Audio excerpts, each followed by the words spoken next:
So ayan mga Mars, for today's video nga ay gagawa tayo ng homemade egg pie na hindi na kailangan ng oven dahil lulutuin lang natin ito sa kawali. So hindi ito ganun ka-special pero kung talagang nagkikrave kayo na kumain ng egg pie at limitado lang po ang mga sangkap na nasa inyong kusina, aba pwedeng-pwede na to. So bali gamit lang tayo dito ng 1 and 1/4 cup na all-purpose flour. So ilagay natin siya dito at maglalagay lang tayo sa gitna ng space at dito na natin ilalagay ang 1/4 cup ng sugar, 1/2 teaspoon ng salt at 1/2 teaspoon din ng baking powder para medyo malambot ang ating crust. Maglalagay din ako dito ng mga 2 tablespoon ng margarine. Pwede kayong gumamit na 1 tablespoon ng margarine at 1 tablespoon din ng shortening or lard.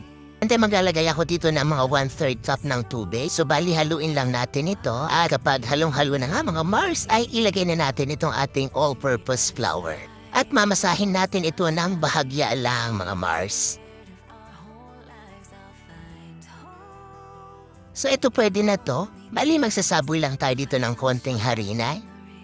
And then eto ibarilya na natin or rolling pin na natin. Flatten na natin ito. Okay, so mga Mars, pwede na to. Bali, gagamit lang ako dito ng regular pan. I-grease lang natin ito ng margarine. Kung bitin yung margarine na gagamitin nyo, pwede naman na oil, pwede rin naman na lard. And then, ilalagay na natin ito dito sa ating pan. So when it comes naman po sa pagde-design ng inyong egg pie crust, bahala na po kayong mag-design kung paano nyo po ito lalagyan ng design. So, ako ganito lang, pwede na to. And then, gawa naman tayo ngayon ng filling ng ating egg pie. Gagamit ako dito ng 4 na piraso ng itlog, 1/2 cup ng white sugar. So haluin lang muna natin ito mga Mars. And then saka natin ilalagay ang ating isang lata ng evaporated milk. So gamit lang tayo dito na 370 ml na evaporated milk. So haluin lang natin ito para naman smooth na smooth ang inyong egg pie ay pwede nyo po itong salain habang sinasali nyo sa inyong crust. So ayan para pinong-pino at or talagang smooth ang inyong egg pie. So kung wala po kayong oven sa bahay ay syempre gagawa tayo ng improvised oven natin mga Mars. So ito ay lulutuin lang natin sa kawali. So ibibake natin ito sa ating kawali.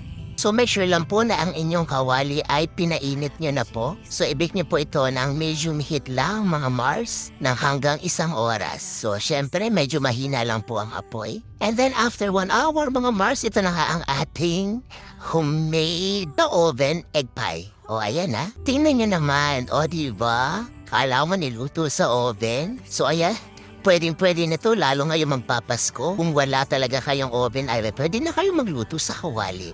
At ito na nga ang ating egg pie. Titikman na natin.